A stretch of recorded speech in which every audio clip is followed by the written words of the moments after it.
Welcome to social. कितनी सारी films हैं जो कि अप्रिसिएशन डिजर्व करती हैं मगर फिर भी उन्हें सिर्फ हेट ही मिलती है। ये हेट ज्यादातर ऐसे रीजंस की वजह से होती है जिनका फिल्म से कुछ कनेक्शन नहीं होता है। Usually the hate is spread just to make sure the film flops and it never reaches its audience, और इस वजह से ऑडियंस कभी भी इन फिल्म्स को देख नहीं पाती है एंड दे रिमेन अनएक्सप्लोर्ड। इस वीडियो में हम आपको ऐसी ही 10 फिल्म्स के बारे में बताने जा रहे हैं which didn't deserve to be hated. This is going to be an interesting video, इसीलिए आपसे रिक्वेस्ट है कि आप इसे एंड तक जरूर देखें। पापा, ये तो शुरुआत है, बहुत काम बाकी है पापा। उसको मिलना है, मारना है। आप निराश मत होना पापा। Number 10, गहराइयाँ। You all must have heard गहराइयाँ is hated for promoting infidelity. It looks like people don't really watch films in context. Context में नहीं देखते फिल्म को। अगर हम फिल्म्स के एक एस्पेक्ट को चेरी पिक करके फॉल्स ओपिनियन बनाते हैं, then that's not the way to watch a film. People forget that infidelity is not the main conflict of the film. Relationship में चीट करने की वजह से फिल्म के कैरेक्टर्स में कॉन्फ्लिक्ट्स आते हैं and it even leads to a murder. पर फिल्म इस सब से आगे बढ़ के जनरेशनल ट्रॉमा जैसे कॉम्प्लेक्स थीम को टच करती है, something which hasn't been explored in Hindi cinema yet. ये काफी अनफॉर्चुनेट है कि लोगों ने फिल्म के इन एस्पेक्ट्स को फुली इग्नोर कर दिया है and all they think about is that गहराइयाँ promotes cheating. Do my choices even matter, पापा? ये जानने का तो एक ही तरीका है, You give yourself a chance. Number 9, shikara. The Kashmir files की तो हर कोई बात करता है मगर शिकारा किसी को याद नहीं है। फिल्ममेकर विदु विनोद चोपड़ा ने एक ऐसी मूवी बनाई थी जिसमें कश्मीरी पंडित्स की ट्रेजेडी को बहुत ही सिंसियरिटी के साथ दिखाया गया था। ये फिल्म कहीं से भी अपने पॉलिटिक्स में ओवर द टॉप नहीं थी, बल्कि इसका सारा फोकस एक ऐसी स्टोरी कहने में था जिसके बारे में ज्यादातर लोग नहीं जानते हैं। At the center of it, there was a love story which was executed to brilliance by the makers. अगर अभी तक आपने ये फिल्म नहीं देखी है, then we will definitely recommend you to watch it. हम आएंगे वतन अपने वाजी साहब और यहीं पे दिल लगाएंगे, यहीं मरेंगे और यहीं के पानी में हमारी राख भाई जाएगी। Number 8, Chandu champion. बहुत कम ही ऐसी फिल्म्स होती हैं जो अपने जेनरिक प्लॉट के बावजूद भी आपको कुछ फील करवा सकें। This was one such film. अगर क्लोजली एनालाइज किया जाए तो मूवी का नैरेटिव काफी प्रिडिक्टेबल था, but despite this we were able to connect to it because of some great film making by Kabir Khan. उन्होंने जेनरिक मोमेंट्स को भी एलिवेट कर दिया था अपनी स्टोरी टेलिंग की क्राफ्ट से। इसके अलावा कार्तिक ने यहाँ पर अपने करियर की बेस्ट परफॉर्मेंस दी है, as he is so much into the zone that he makes you overlook the flaws of the film. मुझे आज लड़ने का है सर, हर उस चंदू के लिए जो चैंपियन बनना चाहता है, हर उस चंदू के लिए जो चैंपियन बन सकता है। नंबर 7, भूत part 1, the haunted ship. Although इस फिल्म को क्रिटिक्स से काफी हेट मिला था, पर ये कहा जा सकता है कि ये एक एंटरटेनिंग हॉरर फिल्म थी जिसे एक बार तो जरूर देखा जा सकता है। It definitely had its moments where it makes you feel a little scared. इसके साथ साथ मेकर्स ने विकी के कैरेक्टर को एक बैक स्टोरी दी थी जो कि काफी इंटरेस्टिंग थी। एग्जीक्यूशन वाइज ये जरूर बेटर हो सकती थी, but still you can definitely give this one a chance with your family.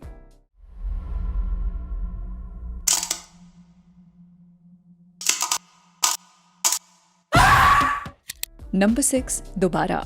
Anurag Kashyap ने पहली बार अपने करियर में एक साई-फाई फिल्म बनाने की कोशिश की थी। नो डाउट मूवी में काफी प्रॉब्लम्स थी क्योंकि ये एक ऐसा जोन था जो कि इससे पहले अनुराग ने अटेम्प्ट नहीं किया था। इसके बावजूद भी उन्होंने फिल्म में कई ऐसी चीजें एक्सप्लोर की जिसके बारे में बात करना जरूरी है। He tried to play with the rules of a time travel thriller, something which we have never seen in our cinema. Unfortunately इसे लोगों ने देखा ही नहीं बल्कि रिलीज होने से पहले बॉयकॉट भी कर दिया। Until today, it remains unseen by so many people. मतलब मैंने पास में जाके पास बदल दिया, इसकी वजह से प्रेजेंट बदल गया।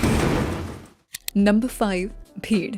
What happened with भीड़ was very unfortunate. इसको लोगों ने बिना देखे ही बॉयकॉट करना शुरू कर दिया था, इसलिए क्योंकि कुछ लोगों के हिसाब से फिल्म में पार्टीशन का मजाक उड़ाया गया था, जबकि ऐसा बिल्कुल भी नहीं था। इनफैक्ट मेकर्स ने बहुत ही सेंसिटिविटी के साथ एक ऐसा नैरेटिव प्रेजेंट किया था जो आज से पहले हमें कभी भी देखने को नहीं मिला है। It talked about the time जब कोविड की वजह से कई शहरों के बॉर्डर्स बंद हो गए थे और इस वजह से माइग्रेंट वर्कर्स अपने घर वापस नहीं जा पाए थे। This was not only an important story to document, but also a story which deserved a lot more appreciation from people. न्याय हमेशा ताकतवर के हाथ में होता है शर्मा जी। अगर कमजोर के हाथ में न्याय दे दिया जाए ना तो न्याय अलग होगा। नंबर 4, थप्पड़। थप्पड़ को आज भी लोगों से काफी हेट मिलती है। Although it was a huge box office success, still there are people who criticize it for being too feminist. Well, यहाँ पर ये समझने की बात है कि जो मेकर्स इसके साथ करने की कोशिश कर रहे थे वो हमारी सोसाइटी के लिए काफी जरूरी है। The film was not about one slap and how a woman reacts to it, बल्कि हमें इससे आगे बढ़कर ये देखना चाहिए कि कैसे पेट्रियार्की छोटी छोटी चीजों में पाई जाती है। And the movie was about standing up against these little things which later translate into something big. आपको थप्पड़ कैसी लगी थी? Do tell us in the comment section. तुम एक कंपनी में इतने इमोशनली इन्वेस्टेड थे, you could not move on. मैंने तो अपनी पूरी लाइफ इन्वेस्ट करी है तुम्हारे साथ, कैसे मूव ऑन करूं? I don't love you. Number 3, zero. Zero एक बॉक्स ऑफिस फेलियर थी और इसको शाहरुख के करियर की सबसे बड़ी फ्लॉप माना गया था, as no one expected a negative response for the film. इसको unnecessarily hate मिलता है for the only reason that it flopped at the box office. Otherwise इस फिल्म में ज्यादा कोई major issues नहीं है. It is a highly enjoyable film that has humor, drama, romance and an ending full of twists. आखिर जी, कल रात 3:30 बजे तक मैं आपसे नफरत करता रहा। फिर 3:45 आपसे मोहब्बत हो गई। सीधे मोहब्बत ही हो गई। Number 2, animal. एनिमल को जहाँ एक सेक्शन से बहुत अप्रिसिएशन मिली थी, वहीं एक पूरा सेक्शन इससे काफी नाराज था। They didn't like the film and went all out to spread negativity about it. हम इससे जरूर अग्री करते हैं कि मूवी कहीं से भी मास्टरपीस नहीं थी and it deserved to be criticized for a lot of things. मगर यही सच जरूर है कि फिल्म मेकर संदीप रेड्डी वांगा ने मूवी में कई नई तरह की चीजें करने की कोशिश की थी। He had broken rules of commercial cinema to give us an experience which we will always remember. फिर चाहे वो फिल्म की एडिटिंग हो या फिर स्क्रीन राइटिंग, ये एक अलग तरह की फिल्म बनाने की कोशिश की गई थी जिसके बारे में किसी ने भी बात नहीं की। जहां मासेस खुश हो गए थे रणबीर के कैरेक्टर को देख के, तो वहीं कुछ क्रिटिक्स इस कैरेक्टर की ग्रेनेस से ऑफेंड हो गए थे। Nobody tried to look beyond the surface level and appreciate the film for its unique filmmaking. आज के बाद एक खरोच भी आई, दुनिया जला दूंगा बाबा। नंबर 1, लाल सिंह चड्ढा। ये बात सच है कि लाल सिंह चड्ढा में कई प्रॉब्लम्स थी, फिर चाहे वो आमिर की परफॉर्मेंस हो या फिर फिल्म के कुछ कंट्रोवर्शियल प्लॉट पॉइंट्स। मगर इसके बावजूद भी मेकर्स ने बहुत ही कमेंडेबल काम किया था एक ऐसी कहानी बताने में जो कि एक बार तो सबको जरूर देखनी चाहिए। It had a lot of layers to its storytelling and that's why it is a film which didn't deserve to be hated. ये सिर्फ इस वजह से ही बॉक्स ऑफिस पर नहीं चली क्योंकि कुछ लोगों को आमिर के पास्ट में दिए गए स्टेटमेंट से प्रॉब्लम्स थी। To judge the true value of a film by analyzing the life of its lead actor is something which is ridiculous and should be stopped completely. मेरी मम्मी कहती थी कि जिंदगी गोलगप्पे जैसी होती है, पेट पले ही पर जावे, मन नहीं भरता। वीडियो खत्म होने से पहले आप भी हमें बताएं कि इन सारी मूवीज के अलावा और कौन सी फिल्म्स हैं जिनको काफी हेट मिलती है but they don't deserve it.